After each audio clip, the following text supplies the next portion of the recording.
I'll just say hi to everybody. So I hope you've been enjoying the conference. I've not been able to attend, unfortunately, but I'm hoping to watch some of the recordings. Yeah, I hope you've found it useful, interesting, and a good opportunity to network with other people working in education in Myanmar and on the borders. So if you could skip to the next slide, Z, that would be great. So we're here this morning or afternoon for you. Well, we're delighted to be here to share the work that we've been doing with Mote Oo, creating online versions of their learning resources, as the title says. So we'll start by giving you a quick overview of our presentation. So if you could move to the next slide, that'd be great. Thank you. Oh, yes, before we get into the overview, as we're going on, if you want to type questions in the chat, that's fine if you think of questions. We probably won't be able to deal with them immediately, but we'll look at them and we'll answer them at the end of the presentation. If anything's not clear at any point, also put a message in the chat and we'll try and address that. So we're going to start by introducing ourselves just very quickly, so you know a bit about the members of our team. Then we will explain why Mote Oo wanted to create materials for online learners and how we used the findings from their research report to inform the design of the online resource we created. Next, we'll talk a little bit about why we chose to use a flipped classroom model.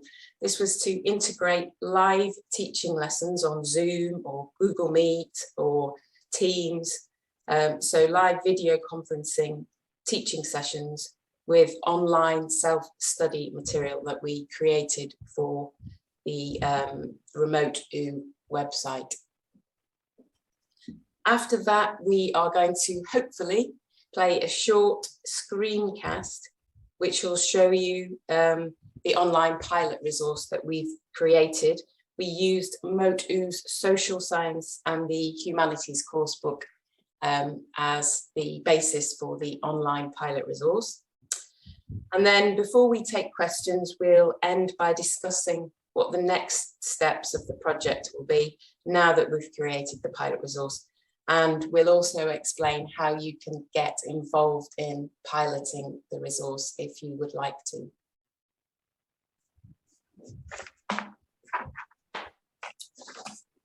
So we'll start with a quick introduction. So there are three members of the team, as you can see. I'm Andrea Marsh, and I currently work as a tutor on a Masters in Education course at the University of Hull in the UK. About 10 years ago, I was living and working in Mote for a couple of years. And I managed a small team who worked alongside teachers in migrant learning centres. We were helping to develop the teaching skills of some of the teachers in the migrant learning centres.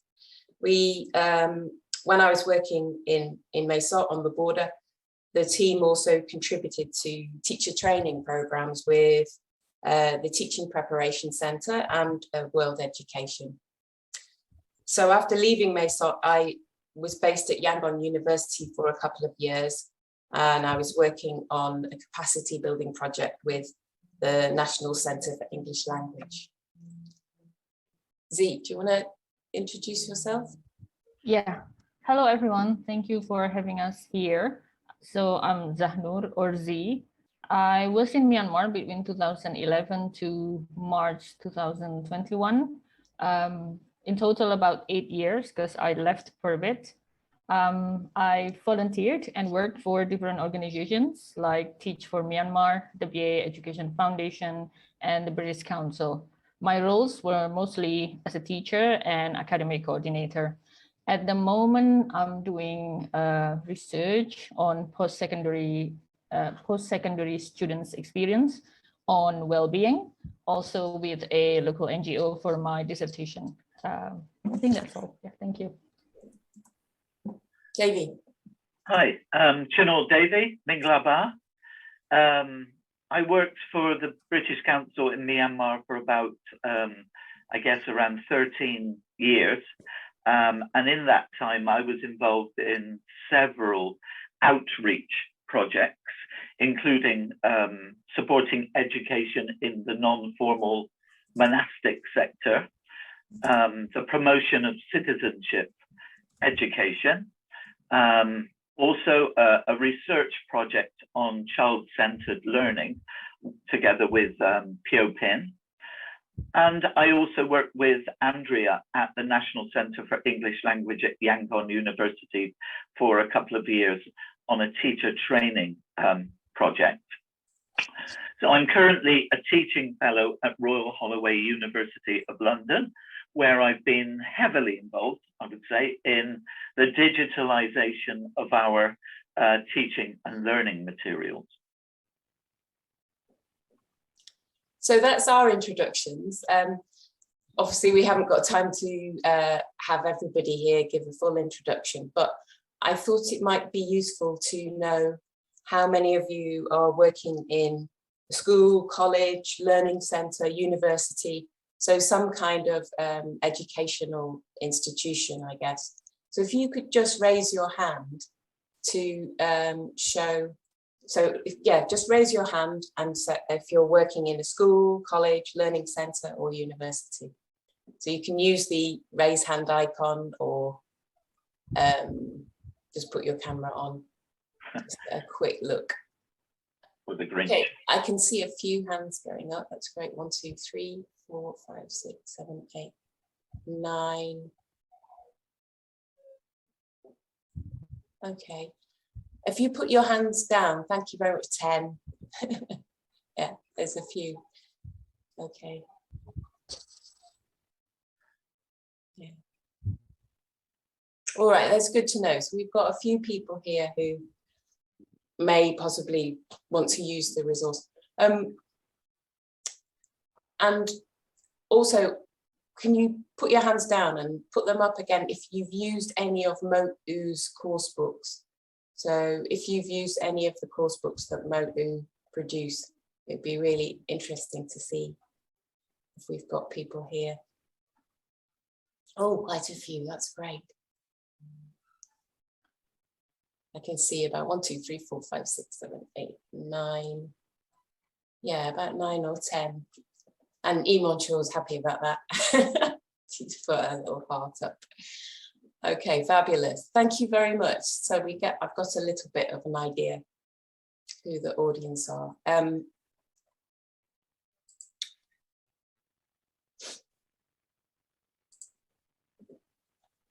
So if we move on to the rationale now, just giving you a brief rationale for the online resource project that we've been doing with Mote Oo.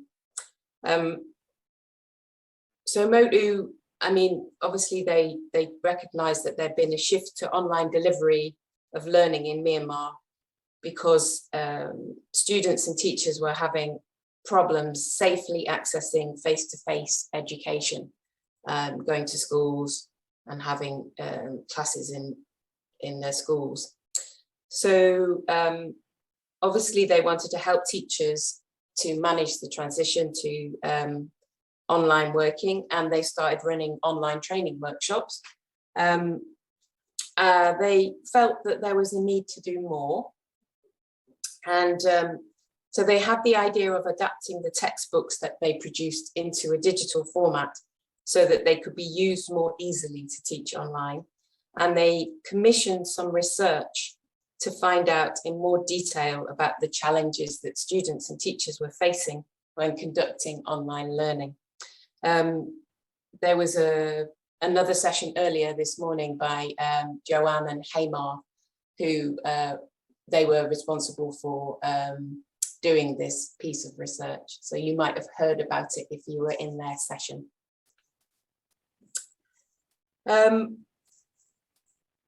So in the research, they did some surveys and interviews, and teachers spoke about feeling frustrated and overwhelmed by the amount of time that they needed to prepare online content.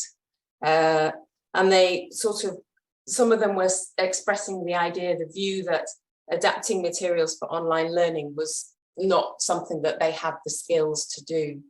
So this research, these surveys, these interviews backed up Mote Oo's belief that there was this need for context-appropriate, ready-to-use online content. Another thing that came across in the research was that teachers were feeling like they were spending too much time on screen. The research indicated that some schools were continuing to spend similar amounts of time having lessons on Zoom or on video conference, the same amount of time on Zoom as they would be doing having face-to-face lessons in their real classrooms. So, I mean, this caused them to feel very tired. Obviously, there was a lot of fatigue, and the amount of time being spent on Zoom, and obviously there were other problems with this, which were to do with connectivity. Students dropping out, teachers losing connectivity, and people having to come back into the lesson. So it was a very disrupted form of learning. The flow of the lesson was being lost. So to us, this suggested the need for a move to a greater ratio of asynchronous to synchronous learning in online courses. And in other words, we felt that if the students were spent more time doing independent self-study online at their own pace and in their own time, and less time being taught on Zoom by a very tired teacher and with frequent connection problems, perhaps the quality of their learning would improve. So the structure of the online resource that we've created intends to help facilitate this shift. It hopes to show teachers and students that an asynchronous self-study approach to much of the content of a typical Mote Oo coursebook, with shorter and less frequent live lessons with a teacher on Zoom, can be a more practical, efficient and effective method of online delivery. So I'm going to hand over to Davie to talk to you a little bit about the flipped classroom approach and why we are using it. Hi everybody again. So just some thoughts about the benefits of flipped learning or the flipped classroom approach. First one is that teachers spend less time introducing new topics, so building on what Andrea was just talking about in terms of the research that was done. So students are introduced to the learning materials before any live class through self-study, with classroom time then being devoted to being used to deepen understanding through discussions with peers, problem-solving activities facilitated by the teachers, all of which are relevant to the asynchronous self-study that they've done. Second benefit, we might argue, is that students develop independent learning skills, which are an important feature of any most higher education courses, if they're thinking about that in their future. So in the pilot resource, students are encouraged to work independently and at their own pace. So that means asynchronously to begin with. They are able to read through the content of the Mote Oo course and test their understanding by engaging in a variety of exercises, activities, and discussions that follow the pattern of the Mote Oo coursebook.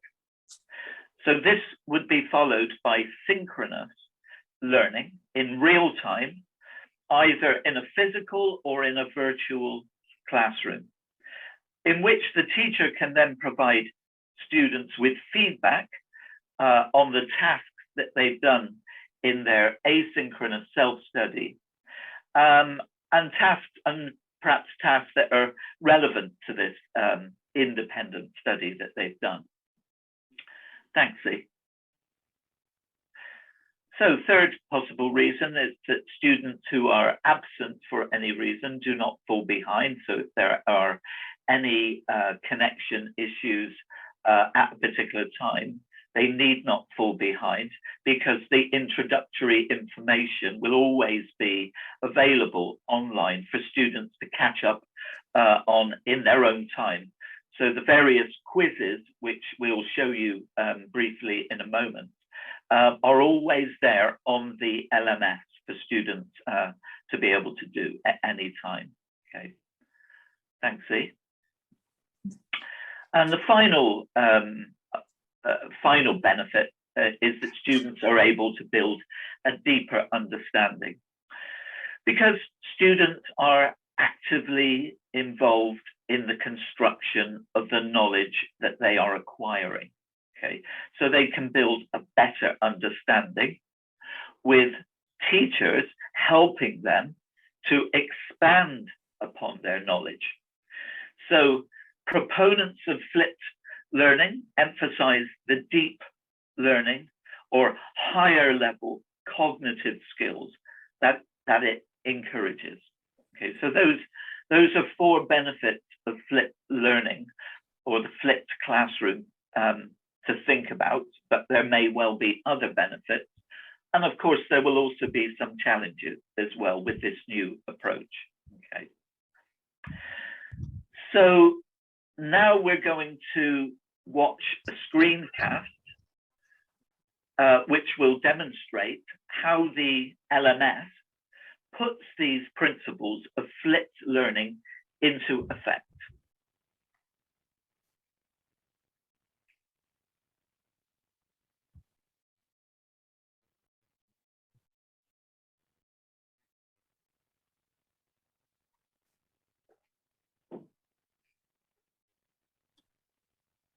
Minglaba. Can everybody hear my the sound? Yeah. Yes. Yeah. Okay. Yes. Okay, here we go. Minglaba.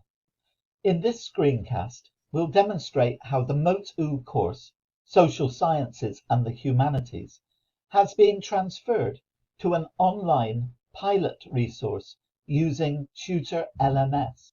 The content of the online pilot resource reflects the content of the coursebook. In the same way, the pilot resource consists of previews, readings, exercises, activities, and discussions. Let's take a look from a student perspective. Albertine has enrolled on the course Social Sciences and the Humanities. She goes to the course. She goes to the module she is currently studying.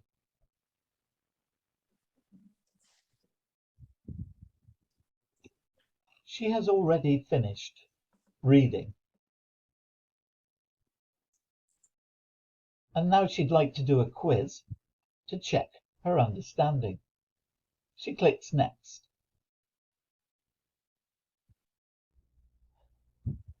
And she clicks Start Quiz.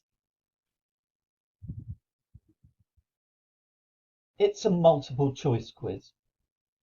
She fills in her answers, including a short answer question, and submits her quiz.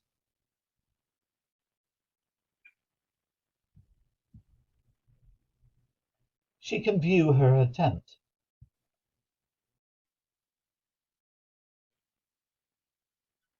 Pretty good. She got a couple wrong. She'll have to wait to receive some feedback from her teacher for the short answer question that she's answered. Now she wants to focus on the discussion questions and is keen to share her ideas with other students on the course. Her instructor has set up a private discussion group using BuddyPress for students who are enrolled on the course. She can go to her group from her dashboard. Here she sees some groups. This is the group that her instructor has created. She clicks on the group. She scrolls through her news feed to see posts from students, and she notices that her teacher, A.A. Aung, has posted a link to a Padlet. She clicks on the Padlet.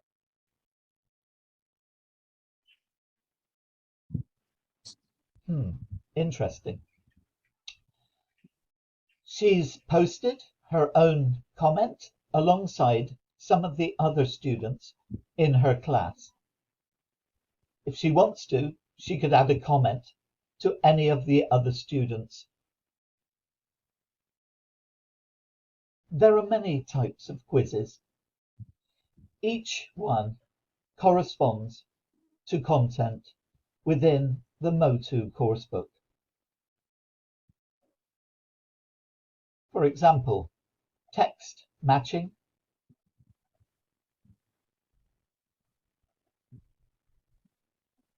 image matching,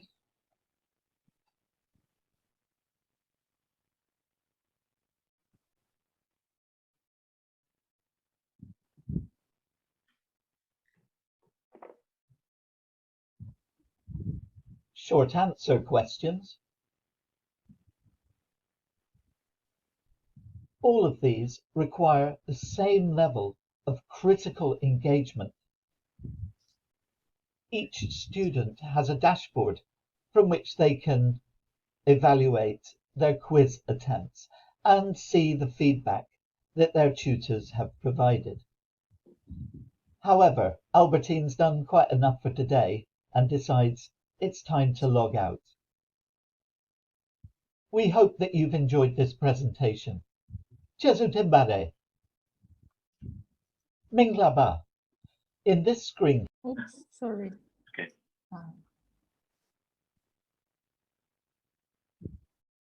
Cast will demonstrate how the Mote. Sorry, I just need to go back to the presentation.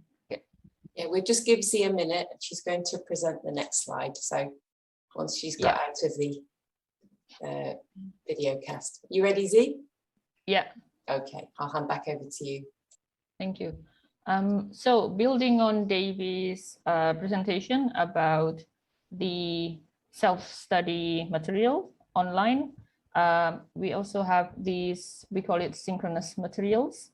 So for example, after students like Albertine that Davie mentioned finish her task online, she could go to a certain time or day that she agreed on with everybody else in her class to meet and to do this synchronous meeting, which can be done via either Zoom or other platform or even face-to-face. So the aim of this session is to review key concepts that the students have done online at their own time, and also to enrich their learning from their online study. So basically it's to deepen understanding of their learning. I think it's also nice for the students because then they get to meet their peers and then talk to the teacher. So it enhances the sense of community and belonging. And we don't add more material here. It's all recycling from the online materials that the students have done and just deepening their understanding about that particular topic. Yep, I think that's all. And now, thanks, Z. Okay. Thanks, Z. So just to talk about very briefly some of the next steps in this project. First will be to pilot some of the sample sections of the social science and the humanities online course with partner schools, and to get some feedback from stakeholders, school leaders, teachers, and ideally as well students.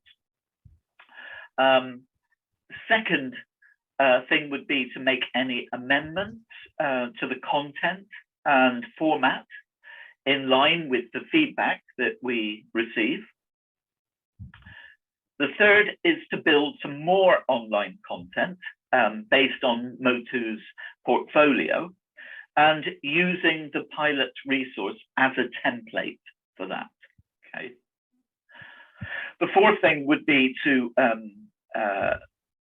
release the online courses, to make them to make the content available to existing and to new partners. And the final step would be to train teachers on how to use the online courses to maximize their effectiveness with a specific focus on asynchronous learning and a flipped classroom model. So if you think your organization might be interested in taking part in piloting the materials, please email Mote Oo on the address shown here to register your initial interest. And once again, Jesu Timbade. Thank you. So I'll stop sharing screen so we can do Q&A. Sure. Yeah.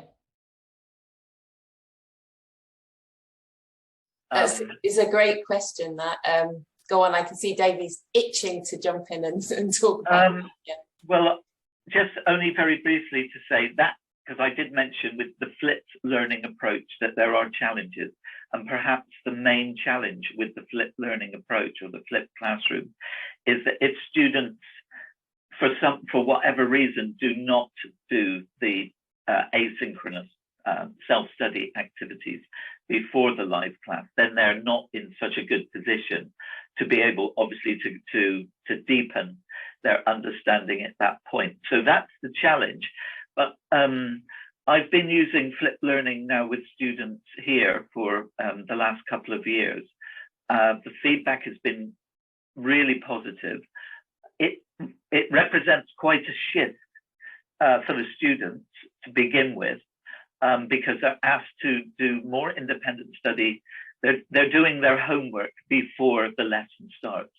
But once they get into it, they find it really valuable, and it does seem to present more opportunities in the synchronous session to be able to, as we said, deepen understanding and to develop maybe some higher cognitive skills.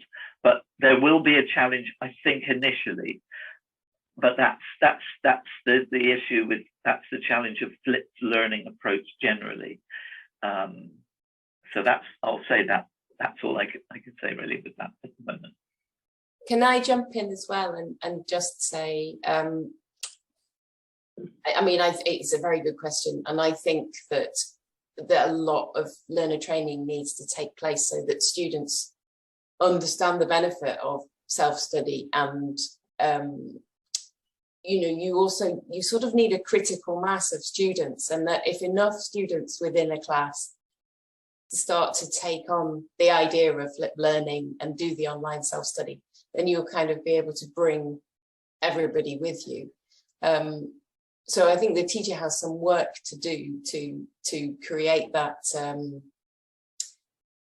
mentality, or to raise the students' awareness of why you're using this model. And I mean, as we talked about at the beginning of the presentation, there are practical reasons for doing it in terms of connectivity issues and in terms of, reducing the amount of time in video conferences, and coping with the fatigue that brings, and also, the connectivity issues that it brings. I think the other thing to mention is that the synchronous materials that we've created that for online lessons in Zoom, for example, we've created PowerPoints, and they are based on the pilot resource, the social sciences and the humanities course, and there is no new material there. So even if students haven't done the self-study, it's possible, you know, if, let's say, if not all of the students have done the self-study, it's possible for that lesson to still, you know, be useful and serve a purpose, and you know, the teacher just has to sort of have a sense of, okay, how many students have done this task as self-study, and if it turns out that very few of them have, then you can do it in the Zoom room live, if you like, and then maybe there'll be other tasks that the students have done, and then you can move to you know, a sort of deeper level with that material if the students have covered it already in self-study. Does that answer your question, Mason?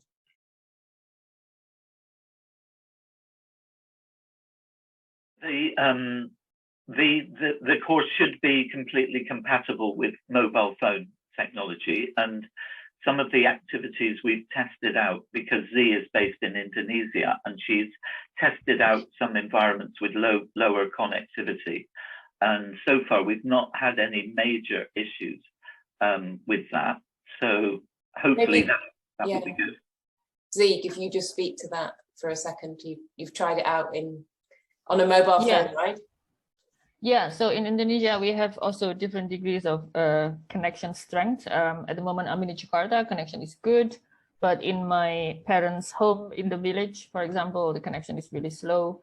And we've tested this on like quite affordable mobile phone. So it doesn't have a lot of specs, and also on a very low connection, and it worked.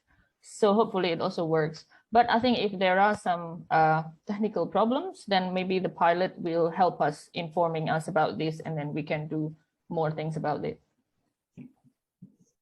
Yeah, thanks, C. I think that the pilot is very much a time for feedback on how well does this work, depending on the amount of connectivity you've got, the kind of device that you're using to access it. What was I going to say? I can't remember. Something about mobile learning, maybe, or using a mobile device. Yeah. Oh, something like, for example, we've included images in the online course because obviously, you know, a picture is worth 1,000 words, right? That they're really useful and they really help to engage the learners, but it may be that they slow down the loading times and we need to make the picture smaller, for example. That will be the kind of thing we'll be looking for feedback on, like, oh, this page loaded very slowly because there are lots of pictures on it. Okay, maybe we take 3 of the pictures off and we just leave 1 picture there. Yeah, something like that. It's also worth mentioning that with the various quiz activities, they're set up so that students can do them several times over if they're not getting the results that they want. And as Andrea mentioned earlier, you know, the balance between is shifted more towards the asynchronous content. So there should be quite a bit of time during a week where students are able to access those asynchronous materials. Even if they're busy on a Monday, they might be able to do it on a Tuesday. And all of that, you know, will be followed then by a single synchronous session at the end of probably each unit or each module. So, you know, the balance is very much in terms of asynchronous self-study, but there will be quite a bit of time for students to engage in that.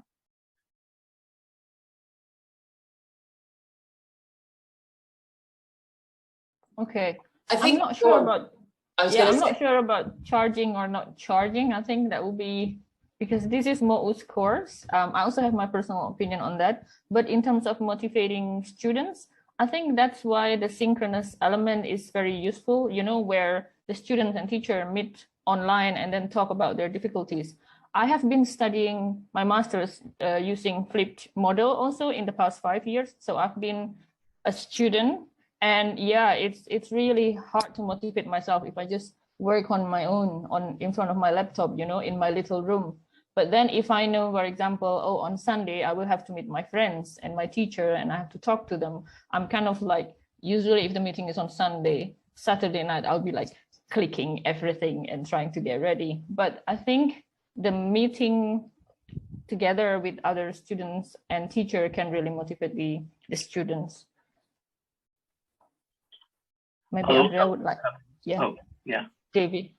I'll just add that we're very conscious of this issue because it is, as I said, an issue within flipped learning. And I don't know, like Z, about charging or not charging and what kind of difference that might make. But what we've been very conscious of it. And what we've tried to do is to incorporate not only hopefully quite engaging, transferring the engaging kind of quiz types, as you saw a little bit from the screencast, that we hope that students will be able to do, and they will be interested to do, but also a collaborative element as well within the asynchronous material. So you saw, for example, that it's possible to introduce a Padlet, or you can use the discussion groups.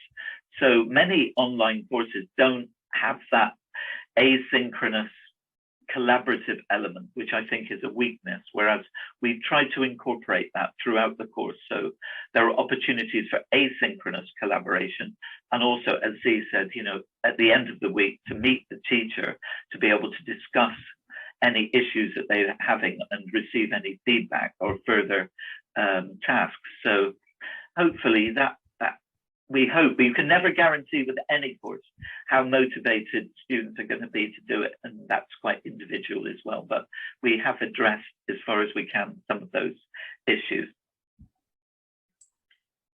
Has that answered your question, Kay Kind Win? I hope so. As Dee and Davie have said, we're not in a position to make decisions about whether or not students have to pay for the course. I don't know if Katie wanted to come in on that, or Iman Chor, no obligation, but yeah, just the question of whether or not having students pay for course material, will they be more motivated? I don't know. Well, Mote Oo ourselves are not going to be teaching the courses. It will be our partner schools who will be teaching the courses. If we developed completely asynchronous courses, that might be something we'd have to consider, but that's not currently something we're planning to work on. So, okay. Thanks, Katie.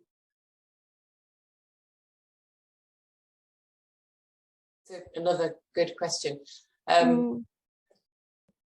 I mean, in terms of the design that we've made so far, we haven't built in something like text to voice capability, but I wonder if that could be, if you sort of take the text out of the course, copy and paste it out, and then I think some software like maybe Word, you can have text to voice capability on. So there might be that possibility that there are sort of workarounds for that.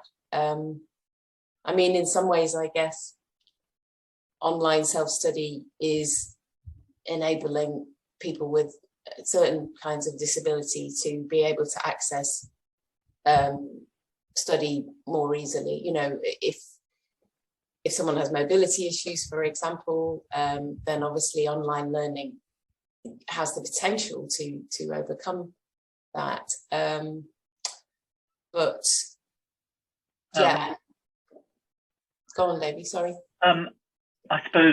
I think it's a very good question, and maybe it's something that will come out of the pilot again, and the feedback, and something we might want to consider more carefully.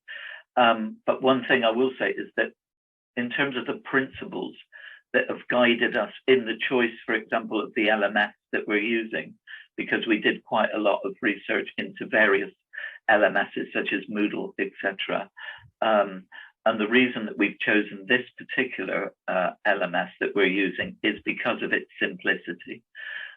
It's worth saying that none of the three of us are tech experts, although we've become slightly more, we've gained more expertise as we've gone through the project.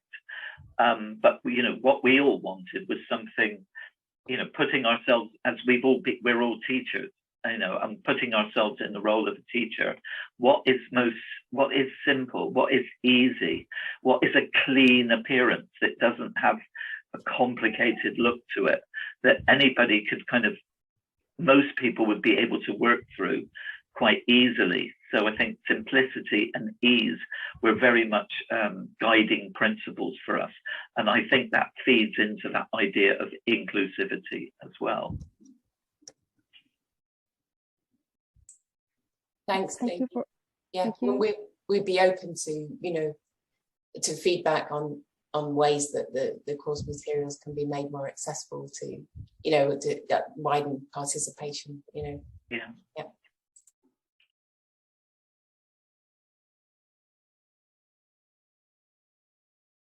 I would probably say that, it varies between students and at different times in their lives. And, obviously in Myanmar with everything that's going on, it can be tricky, to maintain that focus. And I noticed that Mason from Pyramid, asked a question about gamification, and maybe that is partly the answer, is that the LMS activities that we've created are kind of gamey in that way. You do a quiz, which is always quite fun to do. They're quite short, and you can get immediate feedback as well. So that's quite motivating. You can see which answers you got right or wrong. You can get feedback from the instructor fairly quickly as well. So, hopefully that short time between doing a quiz, doing an activity and getting feedback on it should help with motivation. But in terms of the wider question of why students may not be able to engage, that's a tricky one. There could be all kinds of reasons, and all we can do, I suppose, as educators, is try to make something as engaging as possible that students will be motivated to do it.